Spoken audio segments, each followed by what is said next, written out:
anges! Allez, soyons francs aujourd'hui. Qui n'a pas déjà regardé sur internet des menus tout faits pour perdre ou gagner du poids? En effet, bien souvent, on effectue cette démarche parce que nous sommes un petit peu fainéants ou tout simplement parce que nous ne savons pas gérer. Et du coup, on essaye tant bien que mal de suivre à la lettre ces menus. Or, parfois, ces menus sont hypocaloriques ou bien ne sont pas assez riches de certains nutriments et du coup, ça dérape et il faut tout recommencer. C'est pourquoi aujourd'hui, c'est vous et vous seul qui allez construire votre propre planning des repas. Selon vos envies de mincir, selon vos envies de grossir ou tout simplement si vous voulez stabiliser votre poids. Alors, ce planning en fait va tenir compte de votre métabolisme de base, calculé en fonction de votre taille, votre âge, votre poids, va tenir compte de vos activités physiques et de vos activités professionnelles, mais aussi va tenir compte de ce que vous aimez et du nombre de personnes qu'il y a dans votre famille. En effet, c'est pas parce que vous vous prenez en main, que vous voulez mincir, que vous allez faire 36 000 repas selon les envies de chacun. Non, un planning pour toute la famille. En plus, désormais, vous savez quels glucides sont à privilégier, vous savez que vous avez besoin de lipides et vous savez que vous avez besoin également de protéines, qu'elles soient animales ou végétales. Reste le problème de dosage. Quelle quantité avez-vous besoin pour gérer votre poids? Alors, la première chose à faire est de vous constituer un tableau comme celui que vous voyez à l'écran. Ce tableau, vous pouvez le compléter chaque semaine ou encore chaque mois pour les plus motivés. Ce tableau comprend 3 grandes parties: le petit déjeuner, le déjeuner et le dîner. Et pour chaque partie, vous avez des groupes alimentaires auxquels vous pouvez ajouter des couleurs. Par exemple, vert pour les fruits et légumes, marron pour les produits céréaliers, le pain, les légumineuses ou encore les pommes de terre, bleu pour les produits laitiers, rouge pour les viandes, poissons, œufs, que je dirais VPO, d'accord, donc viande, poisson, œufs, jaune pour les matières grasses et enfin rose pour les produits sucrés. Ensuite, la deuxième chose à faire, c'est que devant chaque groupe alimentaire, vous allez noter la portion auquel vous avez droit, la quantité auquel vous avez droit. Alors ici, en dehors de la distinction hommes, femmes et adultes, enfants, les portions, les quantités sont les mêmes pour tout le monde. Les mêmes pour tout le monde, j'insiste bien. Donc tout le monde a droit à les mêmes portions. La seule différence entre une personne qui souhaite perdre du poids ou une personne qui veut prendre du poids résidera dans la densité calorique des aliments. Alors, je m'explique. Par exemple, vous voulez perdre du poids, choisissez plutôt des yaourts allégés en sucre, allégés en matière grasse. Choisissez plutôt de mettre de l'huile d'olive plutôt que du beurre pour faire revenir vos légumes ou faire revenir vos viandes et poissons. Vous pouvez également privilégier les crêpes plutôt que les croissants. D'accord? Alors, à l'inverse, pour les personnes qui veulent prendre du poids, choisissez plutôt des mangues plutôt que de l'ananas. Choisissez plutôt des cuisses de poulet que du blanc de poulet, etc. Alors maintenant, si vous voulez simplement stabiliser votre poids, faites un mix des deux. C'est-à-dire que le lundi soir, par exemple, vous allez manger une cuisse de poulet. Le jeudi midi, vous allez plutôt manger des dés de blanc de poulet. Le mardi matin, vous allez manger un quart d'ananas et le vendredi midi, par exemple, vous allez manger de la mangue. Donc voilà, des exemples, vous faites un mix de densité calorique élevée ou de densité calorique plus faible. Donc, mot d'ordre, tout le monde a les mêmes portions, tout le monde a les mêmes quantités d'aliments. Juste une exception, ce sont pour les personnes qui ont un IMC très inférieur à 18 et pour les personnes qui ont une activité professionnelle et ou physique très intense. Dans ces cas-là, vous pouvez augmenter d'une portion tout ce qui est produits céréaliers, produits laitiers et VPO et d'une demi-portion pour les matières grasses et les produits sucrés. Donc voilà, donc ça c'est dit. Maintenant, quelles sont ces portions? Alors, on commence par les dames, galanterie oblige. Donc, pour les fruits et légumes, mesdames, vous avez droit entre 5 et 7 portions par jour. Alors, vous pouvez monter jusqu'à 10 en privilégiant néanmoins les légumes. Notez également que vous devez consommer des légumes verts au moins une fois par jour. Alors, légumes verts, c'est brocoli, laitue, épinards, etc. D'accord ? Ensuite, pour les produits céréaliers, le pain, les légumineuses et les pommes de terre, c'est de 1 à 2 portions par repas. D'accord? Donc là, c'est par repas. Alors, bien évidemment, c'est selon votre appétit. Ne vous forcez pas à manger à chaque repas 1 à 2 portions. D'accord? Donc, on prend en compte son corps, son appétit. Ensuite, pour les produits laitiers, ce sont 3 portions par jour. Par exemple, une le matin, une le midi, une le soir. D'accord? Alors ici, je sais que certains détestent le lait, détestent les yaourts. Alors, essayez néanmoins, tester les laits végétaux. Hein, les laits d'amandes, les laits de noisettes, les laits de soja, etc. Au niveau des yaourts, alors dans ce cas-là, vous pouvez vous rabattre sur les crèmes dessert. Crème dessert à base de lait, bien évidemment.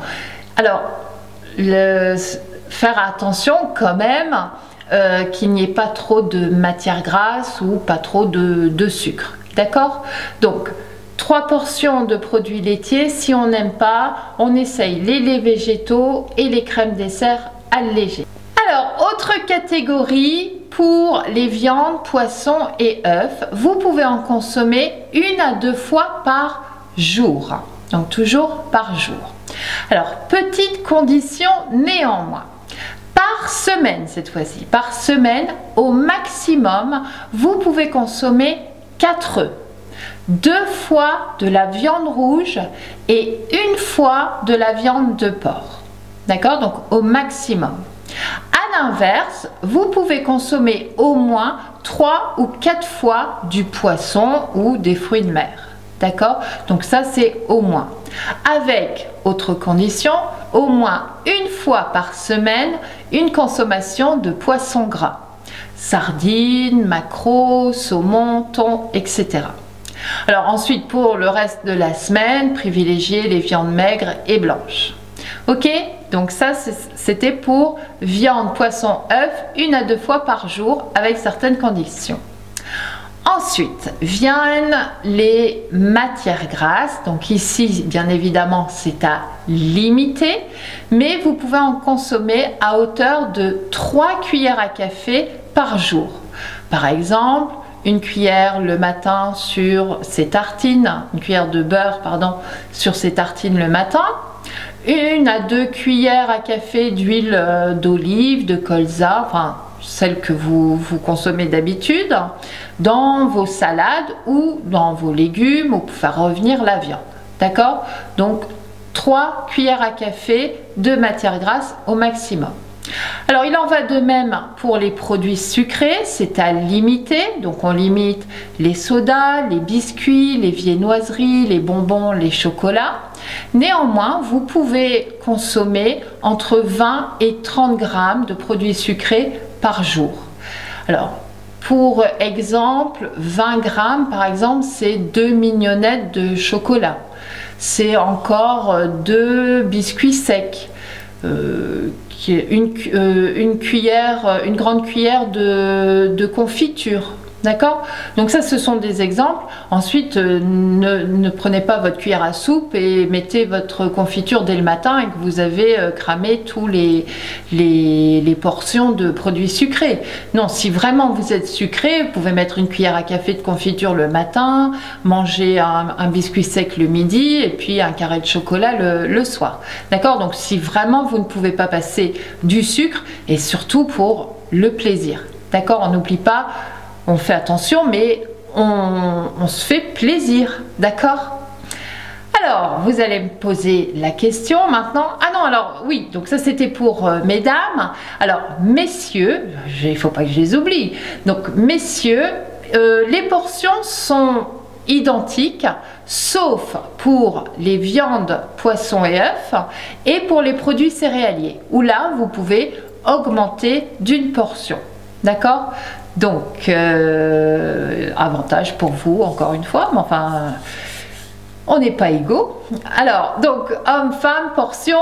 Alors, pour les enfants, je vous ai mis en barre d'infos les différentes portions auxquelles ils ont droit et selon les âges. D'accord? On n'a pas les mêmes portions à 3 ans ou quand on est adolescent.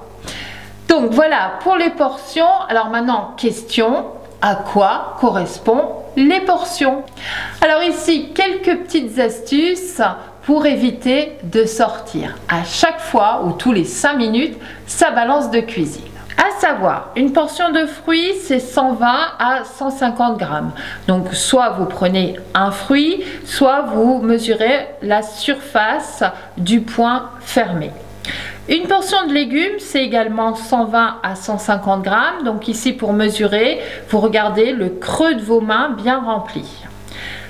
Une portion de pain, c'est 30 grammes. Donc ici, c'est la surface de la main.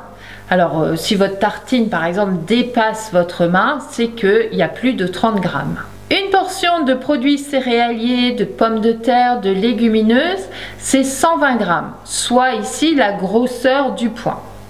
Alors, sachez que 120 grammes de féculents, ça correspond environ à entre 40 et 60 grammes de riz cru, de pâtes crues, de blé, de semoule, etc. Ensuite, tout ce qui est oléagineux, c'est en fait le creux d'une main. D'accord? Donc par exemple, vous avez des noix de cajou, d'accord? Hop, vous mettez et vous devez remplir le creux de votre main. D'accord? Alors ensuite, une portion de viande, c'est 100 à 125 grammes, soit la surface de la paume de main, et au niveau de l'épaisseur, c'est le petit doigt.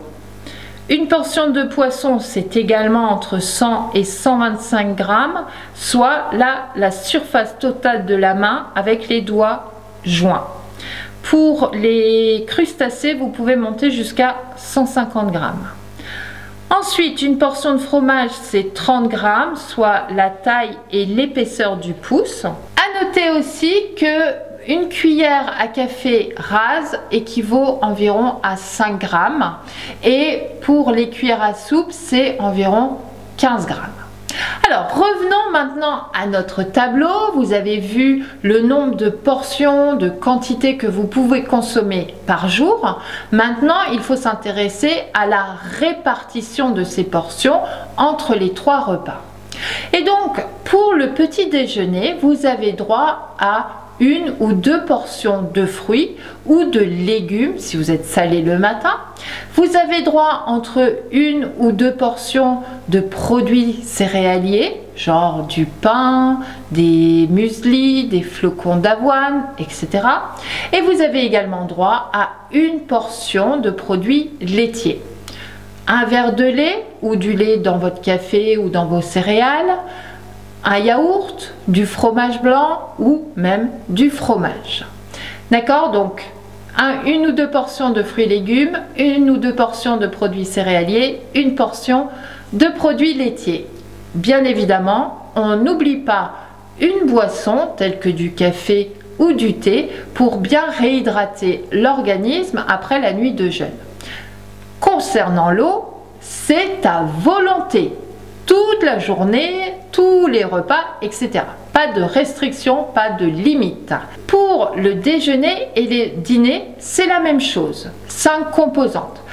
Seule différence, c'est que si vous avez déjeuné léger le midi, il va falloir rééquilibrer tout ça avec le repas du soir. Néanmoins, pour ces 2 repas, vous avez droit à une portion de viande, poisson, œuf, une portion de légumes, alors que ce soit en entrée ou en accompagnement du plat principal, une portion de féculents, une portion de produits laitiers et une portion de fruits. Donc 5 composants le midi, 5 composants le soir. Je rappelle, produits céréaliers, c'est selon l'appétit. Alors maintenant, si vous aimez prendre une collation dans la journée, il faudra privilégier une portion de produits céréaliers et ou une portion de produits laitiers et bien évidemment une portion de fruits. Alors attention, pour ceux et celles qui veulent perdre du poids, il va falloir ôter les portions que vous avez mis dans votre collation, les ôter du repas du midi ou du soir. D'accord ? Maintenant, si vous voulez prendre du poids, on n'ôte rien, on rajoute. Alors, je vous ai fait un petit exemple sur 3 jours. Donc voici l'exemple. À vous ensuite de compléter le reste de la semaine en se rappelant les 2 mots d'ordre. Respectez bien les portions pour éviter les carences et les fringales. D'accord? Quand vous recherchez des menus sur internet, pourquoi vous ne tenez pas? C'est parce que les portions sont diminuées. Donc on respecte les portions et ensuite vérifier la densité énergétique des aliments. D'accord? Donc là, essayez également de lire régulièrement les étiquettes des produits. En dehors de cela, vous faites comme vous voulez. Vous êtes salé le matin, mettez la portion de VPO du midi au matin. Vous n'aimez pas la viande, remplacez chaque portion par des protéines végétales. Allez, fini les blablas, au travail, à vos menus, à vos tableaux. Alors, si j'y arrive, j'essaierai de mettre en barre d'infos un lien où il suffira, en cliquant dessus, d'imprimer les tableaux que j'ai faits. Mais après, vous faites comme vous voulez, quelque chose qui vous donne envie de compléter chaque semaine. Vous pouvez même rajouter une colonne avec la liste des courses, par exemple. D'accord? Alors sinon, on se retrouve mercredi pour du Pilates. On va affiner, sculpter sa silhouette. Et samedi prochain, on s'occupera du stress. Grand mot de notre époque. Et on verra, on essaiera de comprendre le stress et pourquoi il influe sur notre santé et comment le gérer. En attendant, je vous embrasse et je vous dis à très bientôt.